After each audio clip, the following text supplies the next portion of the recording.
Hello and welcome to Von Milhausen Plays, a channel where I, Von Milhausen, play a computer game from my back catalogue as chosen for me at random by the Wheel of Fate. Those of you who have watched any of my previous series might notice that the Wheel of Fate looks a little different today. Gone is a desert of indifference, now the wheel can scuttle the fates of men from the depths of the mysterious heavens themselves. Last time on the wheel, we got Biomenace, which was an old DOS platform game made by Apogee. It started out well enough, but lost some of its fun and became a bit grueling by the end. So without further ado, let's see what the wheel has in store for us this time.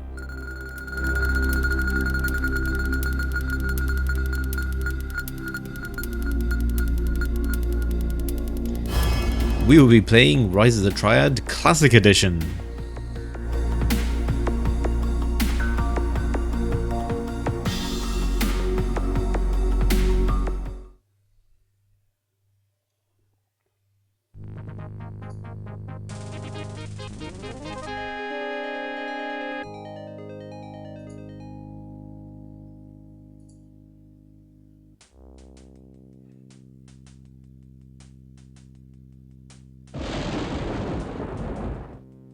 Here we are, folks, Rise of the Triad. As usual, I'll give you a little backstory on the game before we begin to help put it all into context. I'll let the game's own built-in demo loop run in the background. Rise of the Triad Dark War, often known simply as ROTT or ROT, is a classic first-person shooter from the same era as Doom. In fact, ROT and Doom share a lot of connections. ROT's lead designer was a chap by the name of Tom Hall, who also happened to be co-founder of id Software, the company that made Wolfenstein 3D and Doom. Hall had actually done a lot of pre-development work on Doom, but left id Software in August 1993 over creative differences with John Carmack, one of the other heads at id. Hall joined the team at Apogee and brought with him ideas and even code from id. Apogee themselves had history with id. They were the publishers for Wolfenstein 3D, the groundbreaking first-person shooter game developed by id and released in 1992, practically jump-starting the 3D FPS genre. When Hall joined Apogee decided to work with id to create an official sequel to Wolfenstein 3D. Although Wolf 3D had been out for over a year and Doom was almost ready to launch, Wolf 3D was still massively popular, so a sequel made sense. A deal was struck and work officially began on Wolfenstein 3D 2, Rise of the Triad. The plan was to create a new mission pack for Wolf 3D, complete with new textures, but as work continued, more and more features were added to expand the technology behind Wolf 3D's engine. However, sometime into development in 1994, id Software rescinded the license they had granted Apogee to use the Wolfenstein 3D intellectual property, and so Apogee had to scrap a huge amount of their development work and create a new property from what was left. All references to Wolf 3D were dropped, and the game became its own thing, Rise of the Triad. Work had already gone too far with the Wolf 3D engine, so Apogee decided to keep using it and extend it as much as they could. Although the game features some of the core engine limitations of Wolf 3D, most notably that all wall corners formed 90-degree angles and all ceiling heights within a level were uniform, Apogee did manage to add quite a few new features, including some that even Doom didn't have. Moving platforms, bullet hole decals, breakable windows, distance fogging, parental controls, a wide range of multiplayer game modes with support for up to 11 people, and even rudimentary voice chat for multiplayer, and all in 1994. Although ROT received great reviews from professional critics, it only had a mediocre public reception upon release. Mostly it was due to bad timing. The production delays caused by scrapping the Wolf 3D intellectual property caused ROT to be shipped way after Doom had already introduced variable ceiling heights and walls at non-90 degree angles, making the basic technology behind ROT feel old even back then. On top of that, ROT released just 3 months after the unstoppable juggernaut that was Doom 2, and almost exactly the same time as yet another id shooter, Heretic. ROT essentially got lost in the shuffle. However, over the years it did develop something of a cult following. For my own part, I first played ROT probably about 1996 or 1997. My brother got me a copy of it for a present. I had an absolute blast with it at the time, and apparently I wasn't alone, as enough interest was displayed in the game for another company called Interceptor Entertainment to pick up the license for it in late 2011. Working with Apogee, a reimagined game called Rise of the Triad, no Dark War subtitle this time, was released in 2013 for Windows to mediocre review. That game is also on the Wheel of Fate, so we'll get to look at that sooner or later. For now then, let's have a look at Rot Dark War. There is a plot, but it doesn't really come up too much in the game. In fact, the manual for the game specifically says the plot. We know this is cliched, but you folks don't care about story, do you? For reference, so anyway, here it is. You are a member of the Hunt, H-U-N-T, capital letters, the top secret high-risk United Nations Taskforce, sent on extremely covert operations to possible trouble spots outside the 3-mile boundary waters of member countries. You are on a routine reconnaissance mission on San Nicolas Island, located in the Pacific, 20 miles west of Los Angeles. Your team is investigating possible cult activity in an old monastery in the tall, rugged hills of the island, once used for the location of the film Prayers in the Dark. Dressed in black, you peer at the ramparts looking for signs of life. Nee spotted a man crawling away from the small mountain the monastery rests on. He ran desperately towards the team and fell to his knees. "They're crazy," said the man hurriedly. "They don't know what they're messing with. Darian," a pyrotechnics expert, Christ, Sebastian Doyle Christ, head of movie studio Triad Pictures. "They've hooked up with these wackos, and they have these impossible plans, but they're really serious. They're manufacturing ammo, they're performing these rituals, they've planted bombs everywhere. Some of them have already been scheduled to go off. They're not going to warn anyone, they're just going to..." "Barrett, I've been listening to the radio," Went said. "Bombs have gone off in the shipyards. The harbour's in flames. There's been explosions in major downtown buildings, and... damn it, heavy static. The radio's being jammed." "They have a mobile band jamming system," said the man. "They're signalling the bombs in their private moving band while jamming all the others." Barrett grimaced at the bizarrely informative guy and then turned to the team. "All right, Cassat, Went, get back to the boat, try the wideband radio, and get to..." A volley of gunfire hit the rocks next to them, and the Hunt opened up on 2 sentinels that had spotted them. The Hunt ran to the sentinels' posts at the top of the hill. Freely kicked over the dead soldier. "What's with the uniforms? These are, what, Korea? And the triangle, that looks like the logo of Triad Picture." A huge explosion from the island shore. The Hunt looked up to see their boat raining down upon the ocean. A dozen or so soldiers were making their way up the rocky path towards them. "Looks like we missed our ride," Barrett said, taking a breath. "Okay, they know we're here. The only way out is the way we came in, and they're coming from that way. No way to contact anyone, and we're the only ones who know what's going on. It's my call. Let's go for the keep. If we can get to their transmitter, we've got a chance of stopping it, and maybe we can take down the big boys while we're at it." And that's the plot. So essentially it's a MacGuffin quest. Proceed through the levels, kill all the bad dudes, don't get killed. The manual actually also says, take a moment and reflect on the reason you're playing the game in the first place, to escape reality and to relax. So in summary, forget about the plot and just kill the dudes.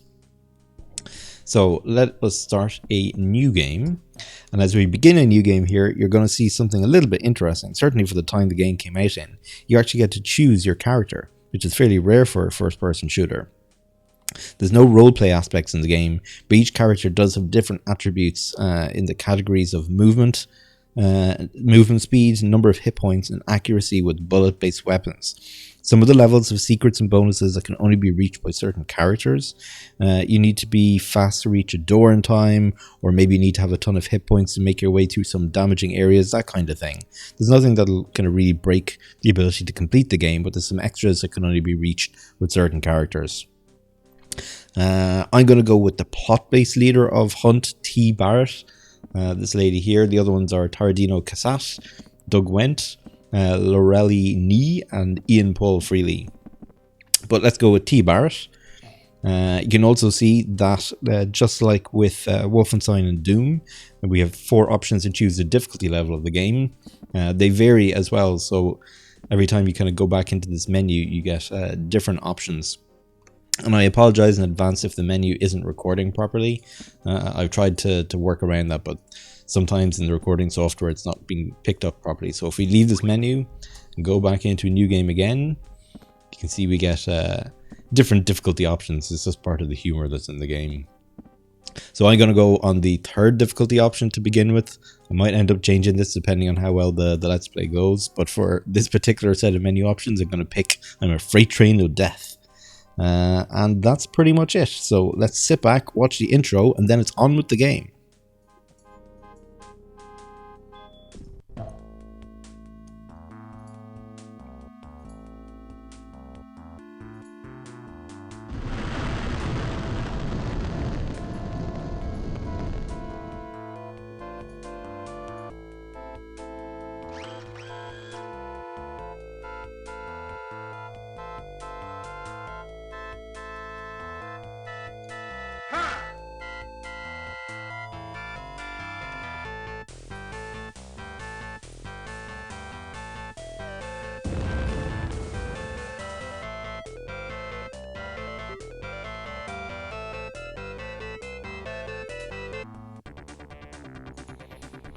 Okay, so here we are in the first level in the thicket.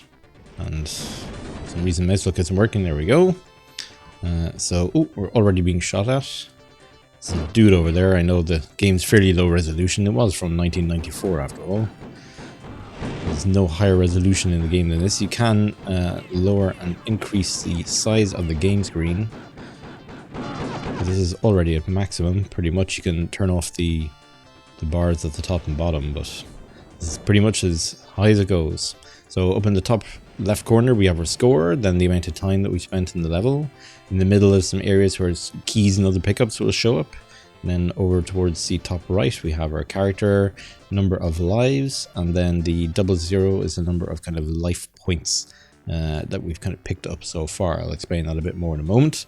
Down in the bottom left we have our health, and in the bottom right is the amount of ammo that we have for the currently selected gun. All of the bullet-based weapons in the game have unlimited ammunition, so hence the little infinity symbol. You can see, first of all, I picked up one pistol, and then I picked up a second pistol, so now we have dual pistols, which is kind of sweet. This game is the kind of game that has a lot of secrets. So, for example, one of the ones in this level, if you shoot this lamp right at the start, you can press this secret wall, which triggers. You will notice on the ground in front of me, just there between the two guns, is a flashing kind of black dot. It's a hidden touch plate. And these things right here, these are the life items. So there's different kinds of life items in the game worth different numbers of points. These simple silver ones are worth 1 point each. You can see the number in the top left corner or the top right corner has gone to 01. Every time you collect 100 of them, you get an extra life. This is very much an early kind of game. Another secret here, the door at the end of this corridor opens at 2 minutes into the level and allows you to access some goodies.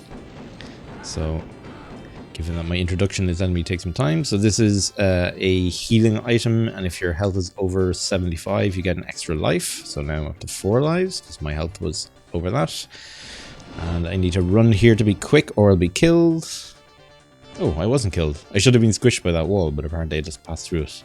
Oh well, I've missed out on another extra life up there, but whatever. You need to have one of the faster characters in the game in order to be able to make that run quickly enough. I don't know all of the secrets in this game. It has been many, many years since I've played it, but I do remember a few of them. So as I remember them, as I find them, we'll take them.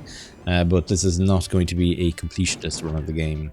The game features destructible objects, as you just saw. I managed to shoot that plant pot. There's lots of health items around the place, like this monk meal. There's all sorts of kind of interactive stuff in the game. Like, for example, these dishes here are cold versions of those dishes. And if you get a weapon that generates heat, you can actually cook the cold ones to turn them into the more healthy cooked versions to gain more health. It's like all sorts of little touches and details in the game like that. But anyway, let us move on. There's another touch plate here, which opens this wall to give us our first extra weapon in the game, bazooka. So there's lots of different types of weapons in the game. Most of them are missile based, to be honest. There's all sorts. We'll be coming across them as they show up in the game, but this for the moment is just your standard point and shoot bazooka. Open the door here as we start to get attacked. You can see this game does feature blood and gore. It was quite famous for it when it came out, first of all, particularly because it features a game option called Ludicrous Jibs, which literally just happened, as I said it there, where people explode into complete clouds of body parts when you kill them. Let's take care of this guy. I'm actually taking a fair bit of damage here. So before we proceed on to the next area, I'm going to go back and get some of these health items. You'll notice that this is definitely part of the genre of old school first person shooters where you can move around at just absolutely insane speeds. Just really don't make games like that these days. Maybe the most recent Doom game. That's supposed to be fairly quick, although I haven't played it myself. Some more health, and in here we have another missile weapon. Now, one thing you'll note in this game, you can only carry one missile weapon at a time. You can continue to carry your pistols, and you can switch between dual pistols and single pistols and stuff, but for missile based weapons, you can only carry one at a time, and I only have one shot left for this bazooka, so I'm just going to get rid of it and pick up this heat seeker, which is like a bazooka, but the missiles it fires are heat seeking. Now I notice there's a touch plate here. Oh. The heat seeker is not always the most reliable weapon. So for example, there's no people here and you think that this missile might just go in a straight line, but actually it's attracted to the heat of the flames coming from these burning torches. So sometimes it doesn't actually shoot where you want it to shoot because it gets attracted to the wrong heat source. It's kind of cool. Right, so I could actually do with a little bit more health. Oh, this thing right here is a bulletproof vest. It will protect you for a limited amount of time from bullet weapons. You can see I now have a kind of a shield with a bullet symbol on it over at the top of the screen beside my name, and over time you can see it'll drop down, and then once it's fully gone I won't be protected from bullets anymore. It can still be damaged by environmental effects and by sort of missile based weapons, but for bullets I'm going to be invulnerable. This game features some randomization, so when you start a level, some enemies will be kind of randomized when you start up. It's not always going to be exactly the same every time around.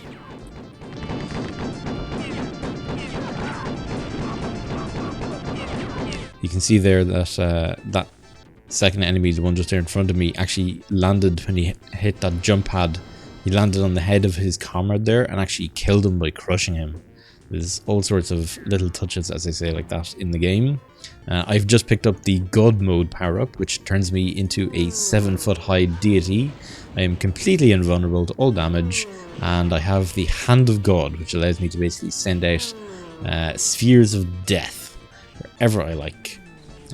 So there's a way up there, but I seem to recall that there's more enemies this way, and while I have God mode, I'm just going to come out here and take care of them.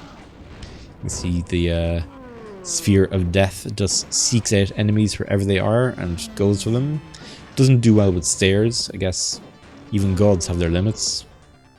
I believe there's another bad guy here, and more bad guys here. So I'm just going to take care of as many of these as I can.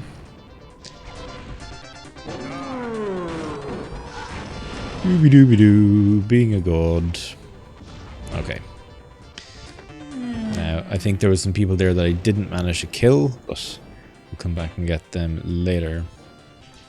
Meanwhile, let's just check out this secret-y thing. Oop. So we got a split missile. And I've turned off a switch. And I'm hearing somebody. Hey, wait, that wall is a different color. Aha, and there was a dude behind it. You see, he got squished. Split missile. When you fire it, it fires a single missile. You hold down the fire button and it continues to be a single missile. When you let go, it splits off into two heat-seeking missiles that fly off at a 45-degree angle. This is just a bunch of health pickups. It's a jump pad here, which we use to get out, and we're done. Okay. So, onwards with the level. There are barrels that you can shoot and destroy. Let me just switch to the pistols to do it. There's two types. There's ones with blue labels and one with grey labels. I think it said in the manual that the ones with blue labels have nothing in them, but the ones with grey labels have potentially bonus items in them. So these two will have nothing, but that grey one that I shot had a health pickup in it. Some life items here.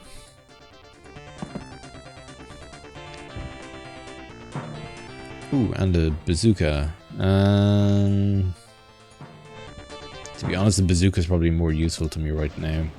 Split missile has its uses, but I would rather stick with the bazooka for now. I'm being attacked by somebody. There we go. You can destroy these pickups. As you can see, that guy just shot one. And actually, this game has like a whole bunch of like sort of secret score bonuses and stuff. that you can get for completing certain tasks in the game, and one of the bonuses you can get is the Bull in a China Shop bonus, which you get for destroying all of the life items in a level instead of picking them up. I will not be chasing the bonuses because there's far too many of them. There's even a bonus that you can get if you get all the bonuses, but it's almost impossible to get. There's just so many of the damn things. Oh, so there you go. I got 100 life item points, so I got an extra life. Always handy.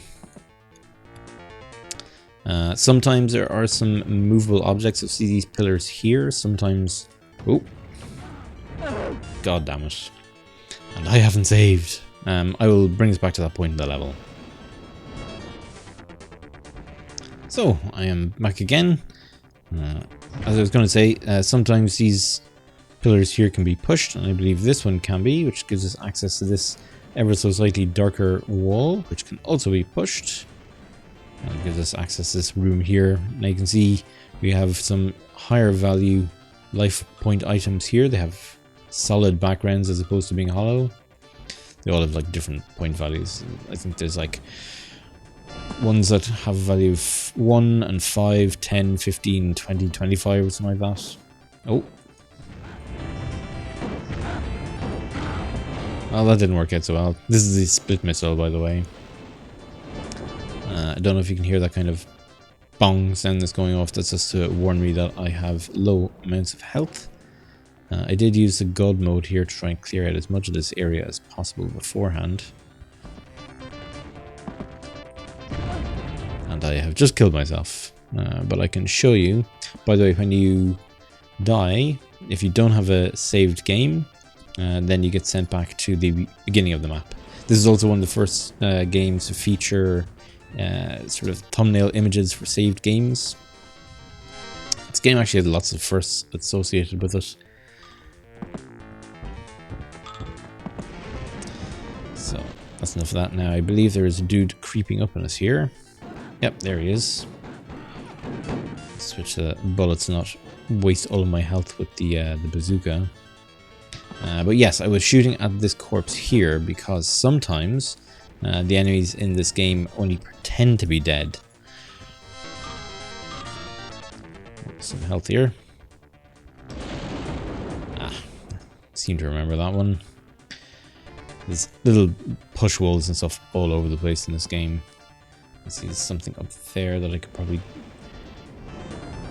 get from here if I was quick enough, like that. Yeah, I'm not gonna bother getting everything. Did any of these drop? I think there's one at the back that drops or something. Or you get it from that side. But I don't know which jump pad you have to use to get it. Maybe this one? No, I don't know. Let's move along. Oh, there's a jump pad here though. I'll take the bazooka, that's not too bad.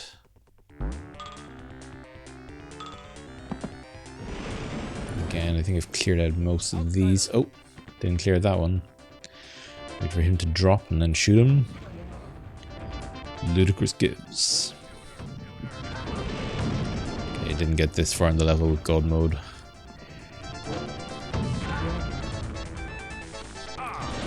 Ooh.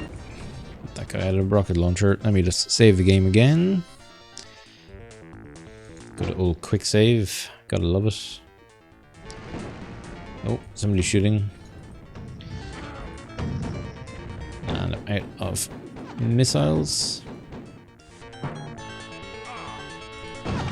The enemy bazookas never have as much ammo as the loose ones that you find around the place. Oh, there's a bit of health there. Take that. Is there any health back here? There was. Good. Okay.